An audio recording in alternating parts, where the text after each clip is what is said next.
Please, if you can, subscribe to the channel.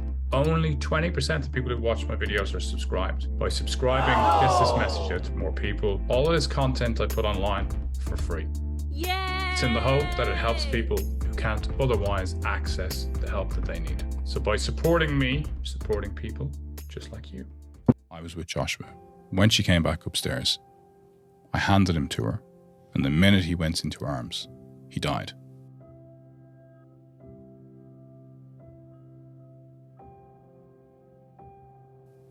And I thought, that's incredible. He waited to die with his mother.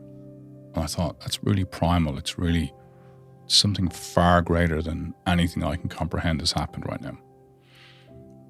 So then I went and got Luca and my parents, and I had to get them down to the beach. So Joshua had died, but we obviously had a 4-year-old, and we wanted to make sure that he wasn't going to witness this at that moment. Not that it's a bad thing, but obviously it's all a bit chaotic.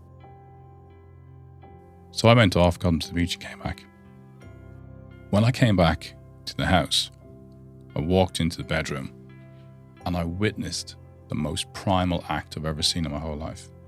Joshua was lying on his changing mat and Beatrice was bathing his dead body and cleaning and cleansing and preparing him. And I can never, for the rest of my life, ever imagine seeing anything like it in my life. And it wasn't Beatrice.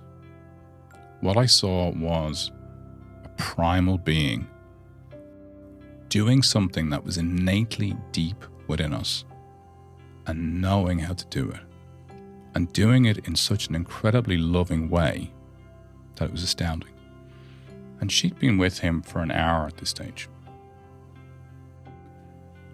And post Joshua's funeral and us coming to Ireland, and it's now 12 years since he died, she's never been in counselling. She's never had to speak to anybody. I had her actually with a counsellor once because I was convinced there must be something wrong with you. Typical male approach. And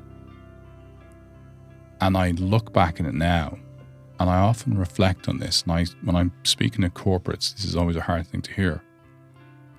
But I always think, who washed the dead body? He who washed the dead body came to terms with the reality of the event. And the he in this matter was she. And I didn't. And I lacked that connection. And when I got back, and I saw her doing that, I then rang the funeral home and I was like, where are you? We need to move this along now. So I had moments of being with his dead body. But she faced into the absolute reality of the situation in the most primal way, connecting to the core of her being. And she's never had a problem with Joshua's death. She can speak about it openly. She's a phenomenally incredible human being. And I didn't wash the dead body. So when I talk to people and I work with people, and especially when I do like intense kind of 2 or 3 day sessions with people, this theme will come up and I'll say, tell them the story. And then I'll say, now we're going to talk about all the dead babies that you need to wash. That's all of the tough shit that we really need to deal with in our lives. Because when we do that, we will connect into the primal, innate version of ourselves. And forget the 2.0. For most people, what's it like if you were actually just able to be you? The you that is for you and not playing to the audience. So getting into our pain and unpacking it and coming to terms with it frees up so much mental capacity in our brains. We're overwhelmed with stuff that we're holding on to.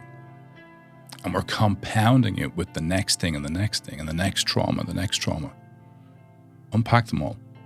Clear out the RAM drive. Free yourself up. And then see what life is like. We all have an immense capacity within this kind of traumatic center of our brain. But if we overload it, eventually, just like your hard drive, it falls over. And unless we then start to clean it out, we can't function.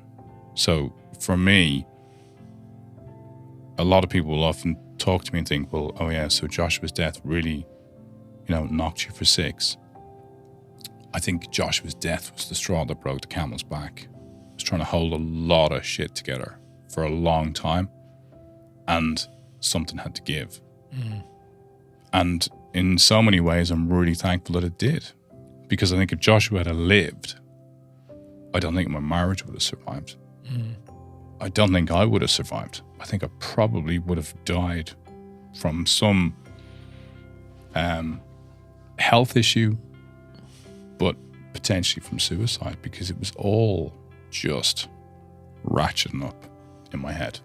So sometimes we have to actually come offline, like really disconnect from all of our systems in order to completely break ourselves down, and then we can put stuff aside that's not needed anymore. And it's like, I like to call it tacit acceptance of things that we don't really need, like really deep acceptance, and then to be like radically transparent of where I want to go, and understand that to get there, I'm going to have to get into some really deep, mucky, grimy shit in my life. But when I do, my nervous system's going to know that event's gone.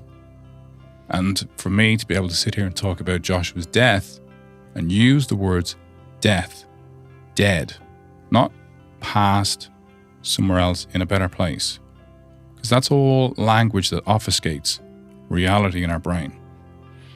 We have to face reality. In Buddhism, they talk about the suchness of life. Life just as it is. Facing into your life just as it is. Not the life that you want to live. And the energy that you expend trying to lean into that life that you want to live. Just be in the life you're in. Face into the realities. Stop running away from all the things you're running away from. And then you'll find those moments of flow and happiness, and you get back into your sport, or you get back into your life. I had the best private equity deal I ever did in my whole life was when I came to terms with Joshua's death. Best deal I ever did. I did practically nothing. I just connected back into all of the things that had made me into that professional at that moment.